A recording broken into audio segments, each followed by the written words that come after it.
gabdhaha saxaabiyaadka way badan yihiin. waxaa ka mid ah Ummu Sulayma, waxay kala yihiin Ummu Sulaym iyo Ummu Salama. Ummu Salama waxaa qabay nabiga calayhi salaatu wasalaam.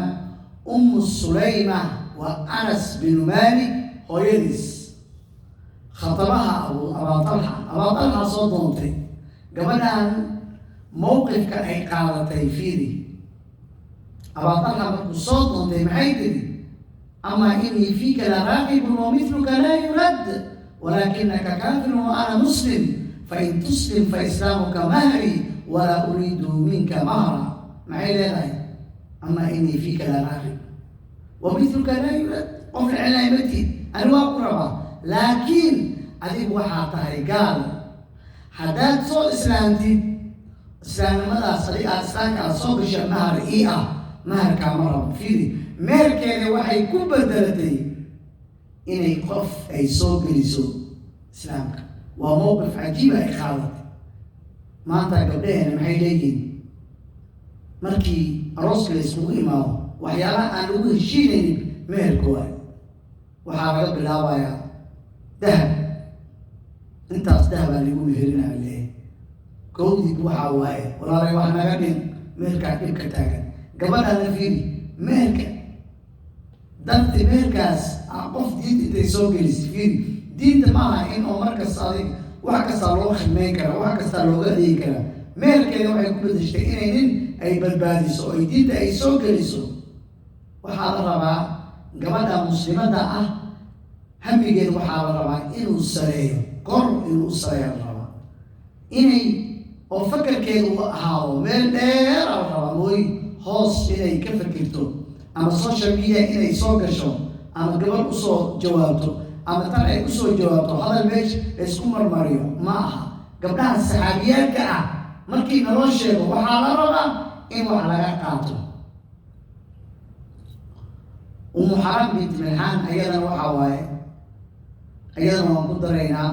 ayadana waxay tahay nabigay oo madax u hagaaji jirtay. maalin maalmaha nabiga oo jiifo agteeda nabigu wuu soo buraarugay, wuu soo kacay. markuu soo kacay way weydiisay, yaa rasuulallah maxaa kugu dhacay?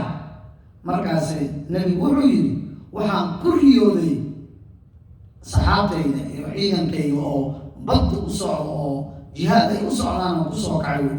markaasi maxay tiri, yaa rasuulallah anigani igu dar ii ducay, anta minhu allah. nabigu hurdiduu ku laabtay. haddana wax yar kadib nabiga haddana uu soo buraarugay, haddana way weydiisay maxaa ku riyootay? ciidankii oo badda gudba aan ku riyooday. fiiri macnaha gabadhaas saxaabiyadda ah hamigeeda fiiri.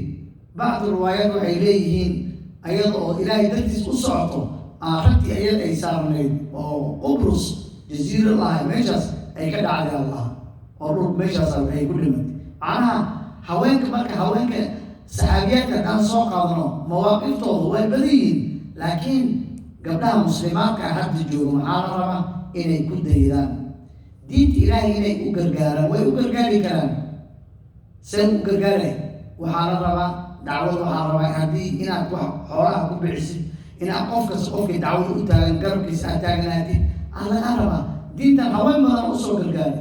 khadiija bintu khuwaylid radiallahu canha fiiri markii nabiga calayhi salaatu wasalaam oo lagu soo dejiyey iqra bismi rabbika aladii khalaqa alinsaana min calaq. markuu nabigu markuu meesha uu ka tagay ayada u tagay uu u sheegay. markaas maxay tiri? way waday adeerkeeday u geysay. fiiri diinta waxaa waaye nabiga garabkiisay taagnayd. adeerkeeday u geysay oo Waraqa bin Nawfal. adeero ninkaan dhagaysto wuxuu leeyahay. markaas wuxuu yidhi adeerkeeda haddii maanta awood aan lahaan lahaa garabkaaga istaagi lahaa weli. qofkaa way ku bixinayaan. khadiija nabiga calayhi salaatu salaam wuu ilooway. hataa markii nabiga calayhi salaam khadiija markay dhimatay hataa intuu xoolo gowraco saaxiibada u qeyban jiray.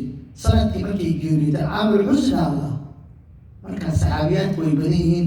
waxaa la rabaa markaa in gabdhaha muslimaadka ah inay oo diinta ay u gargaaraan oo taariikhda saxaabiyaadka ay akhriyaan. ay ku daydaan la rabaa gabdhaha sanadkan joogo ilaahay xaalkooda asturo waxaad arkaysa markaa social media fiiriso waxaa waaye gabdhaha isu jawaabaya ama waa liscaynaya ama maalayacna lagu mashquulsan yahay waxaa la rabaa in saxaabiyaadka lagu daydo marka insha allah markas insha allah dhowr habeenkas dhowr saxaabiyaan soo qaadan doonaa waa mahadsantiin wajazaakum allahu khayran asalaamu calaykum waraxmat ullahi wabarakaatu